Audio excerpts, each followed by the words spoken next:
Hey there, tech fans. Rick here again with a quick unboxing and overview of the brand new DJI RS3 Mini handheld stabilizer for your DSLR camera. Now, this is a brand new product from DJI. It's part of their Ronin line, which is actually in its third generation. So all of the improvements that DJI has come up with for the other versions of Ronin are incorporated into this product. And what got me really excited about this particular model is that it's a Mini, because I've used a lot of other stabilized gimbals before for my DSLR camera. And the problem is, even though they work great, they turn out to be these gigantic contraptions that are difficult to take along, so I use them when I need stabilized footage and I'm close to home, but I'm not going to drag them along on vacation. So this one, being a Mini, means that I can take it with me pretty much anywhere I need to stabilize the footage on my DSLR.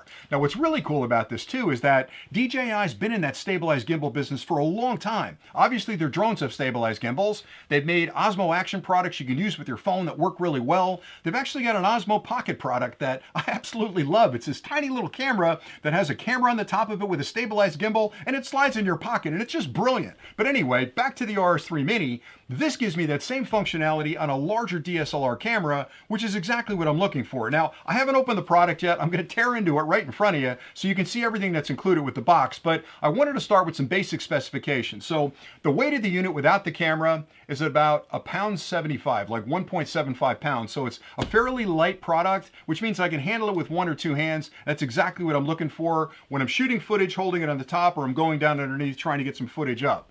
It'll handle a camera up to 4.4 pounds, including the lens. So I've got a Sony over here. It's an Alpha with a standard stock lens on it. It works great with that. It also works really well with my zoom lens. No issues whatsoever. And the reason for that is they've got heavy duty motors inside the gimbals. These are upgraded motors in the gimbals. One thing that's really cool about the DJI products compared to some of the other stabilized gimbals I've used is that the other ones tend to be noisy. And if you're recording with a microphone on top of the camera, you're going to pick up a lot of that clicking and whirring from those motors. With these, they've been really, really silent. The ones I've used before from DJI, the larger Ronin gear, is whisper quiet, and I'm sure this one's going to be the same. Now, as part of the review today, I'm only going to do the unboxing and go over the specifications. I can't wait to get this thing out in the field and start shooting some footage with it. So I'll come back and do a more complete review once I get a chance to play with it out in the field. But today, I want to give you a look at what's inside the box in case you're in the market for something like this.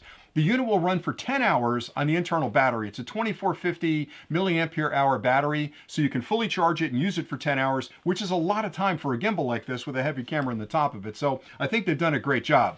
And really the key behind what makes this product special compared to a lot of other stabilized gimbals on the market is the fact that you need to design a brilliant algorithm that will anticipate the movement of my hands and counteract that with the motors and the gimbal to make that footage incredibly smooth. So it's the software behind it, it's the gyroscopic sensors inside the unit that understand where I'm moving and then counterbalance that inside by driving those motors. And DJI, again, has had a ton of experience in that space. So enough talking about it, let's get into the box.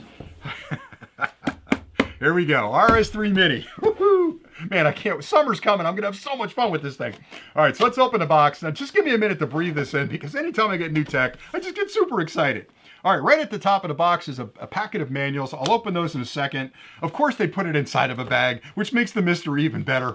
So my anticipation is heightened here. Let me get this guy out. All right, there's a box in the bottom. I'll take a look at that in a second. That may just be there to keep it in place, but let me get the unit out.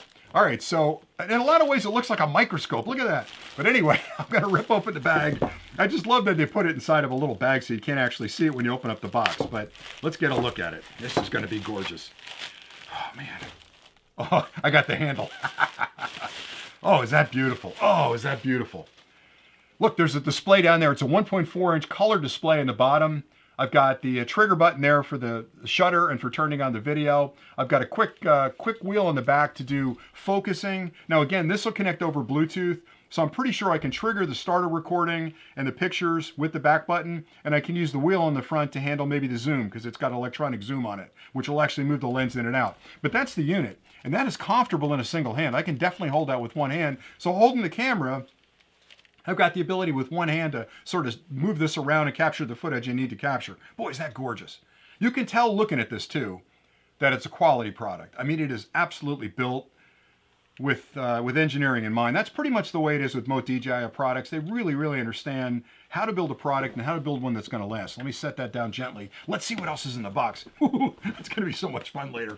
All right, so I got another box that's kind of a trapezoid. Let's see what's in the bottom. Anything in the bottom? Nothing in the bottom? Nothing there. Let me get these guys out of the way. All right, so now I got an empty box. So let's put this aside and get into some of these other things here. All right, so here's a box, kind of a mystery box. Let's see what's in here. A bunch of other bags. All right, let me shake all those out. Let's see what we got. Oh, there's a tripod. Okay, that box is empty. Oh, desiccant. I say this every time. If you find desiccant, make sure you don't leave this laying around. If you got pets around the house or young kids, this is they're going to eat this and they're going to get into trouble. I would say save it. Put it in a Ziploc bag. Put the Ziploc bag way up on top of the fridge or in a cabinet someplace, because if you ever drop your phone or any other technology in water, especially fresh water, you can open up the Ziploc bag, throw the device inside the bag, and this desiccant will absorb all that moisture and probably save your device. So hang on to that, or if you've got kids, throw it out. Don't fool around. All right, so what else do we got? This looks like some kind of tripod. I'm guessing because it's circular, cylindrical. Yep, it's a tripod. All right, so on the bottom of the unit, there's a 1/4-20 right there, which again would be great for a tripod. But I love the fact that they include this little stand because it does two things for me pretty quickly. Number one, it gives me a bigger grip point so I can double hand it if I need to, or I can pull it down further like this, which gives me, you know, pretty good grip down there. But I also love the fact that I've got a tripod. Look at that, sits right down in the tripod. So let me set that over there. Let's see what else we got. All right, here we've got a right angle USB-C to straight USB-C, so for connecting to a camera, I imagine on that one. I've also got a USB-A to USB-C. This is for charging, so I can charge the internal battery off of a standard USB charger. I'm going to imagine you need at least 33 watts to charge the internal battery, so get yourself a good charger that'll handle PD, maybe 33 or 65 watts. That way you can charge it safely and quickly. There's also attachments here for attaching your camera to the slide plate, which I have right here. And this is an Arca mount, I believe. It is? Yes, it is. Perfect. So this will mount in the bottom of your camera. You can mount that to the bottom using this screw right here. It's a standard 1/4" 20 like most cameras have. There's one more box right here that I think was just for filler, but let me see if I can open it. And what's inside? Whoa, look at that. It's empty. I'm just kidding. There's nothing inside. Just a little excitement there. All right, anyway, let's get into the manual. So let's see what's going on here. Now, DJI is good for including manuals that have a lot of really good information in them. A lot of companies are getting away from this. They'd rather direct you to the application to read the manual or send you to their website. I don't like that. I like the fact that DJI still prints a manual because I like to sit down with a cup of coffee and go through the manual. And I know it's a boring exercise, but there's information in here that explains this fairly complex device. It's not that intuitive, so read the manual to get all the information you need to understand it. Here's another manual here. That's the quick start guide. What's this one? I kind of blew it there. This is a secondary manual. That's the safety concerns. And then there's registration information here. So the one you want is the quick start guide. And there's a full guide online as well. And again, I'll spend a lot of time talking more about this once I get it out in the field and start using it. But that's the camera I'm going to mount on the top of it. I can't wait to get it outside and start playing with it.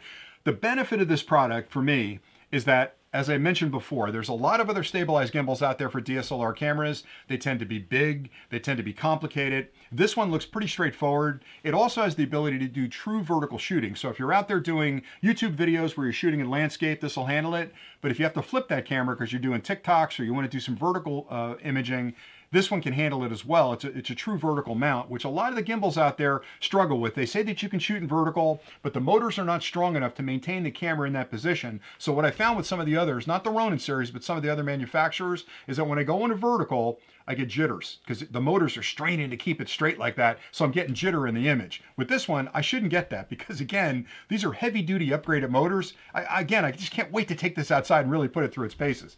And there's some automated features in here as well. So you can do things like time lapse, you can do panoramas, you can do a tiny bit of presets where you set up the camera to shoot here and then slowly slope down to shoot there. So if you've got a model or you've got a scene happening where they're walking in and sitting down, you can do that. And again, I'm going to play with all of these features. But for now, man, what a beautiful product. It's well engineered, totally metal. I mean, everything about this just screams high end. And with a camera like this, I want to make sure I've got a gimbal that can handle it. That's not going to drop the camera. It's not going to cause shaking when I'm imaging. And this looks like it's going to handle the job. So that's all I really had for today, was basically the quick unboxing and a brief overview of what comes with it and some of the specifications. Again, it's the latest model from DJI. It's the DJI RS3 Mini, which is part of the new Ronin series, the Series 3 Ronins. And it's brand new from DJI. And it looks like a beautiful product. So thanks an awful lot for watching.